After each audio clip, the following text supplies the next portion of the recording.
umabot sa 300 volunteers ang nakiisa sa kalinisan tatag ng bayan cleanliness drive dito sa Cordova o sa tinatawag natin na Bantayan Bay. Sikat na sikat ito sa ating mga turista dahil ito ay tinaguri ang Maldives ng Cebu. So ngayong umaga nakasama natin ang Philippine National Police sa Cordova, BFP ng Cordova, Cordova National High School, Boy Scout of the Philippines, Cordova National High School, Barkada Kontra Droga o BKT. Kasama din natin ang Supreme Secondary Learner Government o SSLG.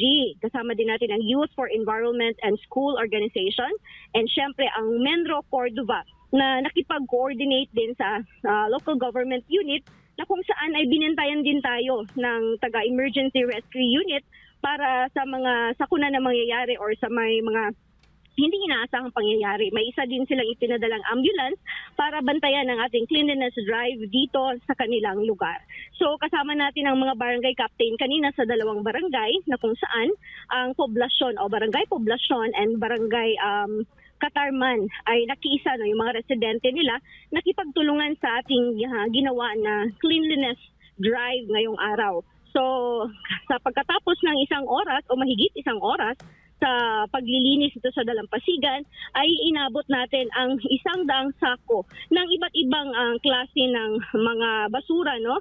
Nakolekta ito ng ating mga volunteers at agad din na kinolekta ng Solid Waste Management ng Cordova upang ligpitin ang mga 100 sako ng mga basura. Ayon sa mga mangingisda dito sa Katarman, laking tulong ang ginawa nating cleanliness drive ng SPM upang marami pang mga turista ang bumisita muli dito sa lugar dahil nga ay ito ay under restoration dahil sa naganap na pagpapasara ng tinatawag nila ditong floating cottages noong taong 2022, but actually na bumalik na ang mga operasyon noong 2023 pero wala nang mga tinatawag nating floating cottages kundi yung mga simple na lang na mga turista na nais ma-enjoy yung dagat. Kaya naman, nandito tayo ngayong araw para suportahan ang local government unit ng Cordova na mapanatili natin yung kalinisan dito sa lugar. Alam mo, kapartner Franco, kapartner Jade, napakaganda ng lugar. Kasi akala mo nasa Maldives ka talaga. Sana makapunta rin kayo dito dahil sa ito'y attraction ng lungsod ng Cordova. So ayon sa Menro, kahit meron silang kalinisan operation, ay hindi maiwasan, no? Yung tinatawag na irresponsible visitors na siya ring nagdudulot ng karumihan sa lugar. So yun din ang kanilang isa sa mga nakikitang problema kung bakit nananatili pa rin yung mga basura dito sa lugar dahil nga sa tuwing may mga bumibisita dito lalo na sa gabi kasi ito'y napakagandang lugar na kung saan ay tanaw talaga ang buong dagat, no? So marami pumupunta and syempre nandun yung katuwang nito ang kalat, no, kasi doon na rin nila tinatapon kung saan napupunta rin sa dagat. Isa ito sa nais nating tugunan, Franco and Jake, no, dahil meron tayong Sunshine Philippines Movement sa pamamagitan ng ating pinakamamahal na pastor, Pastor Apollo Sikibuloy, na nagtuturo sa atin ng tunay na disiplina.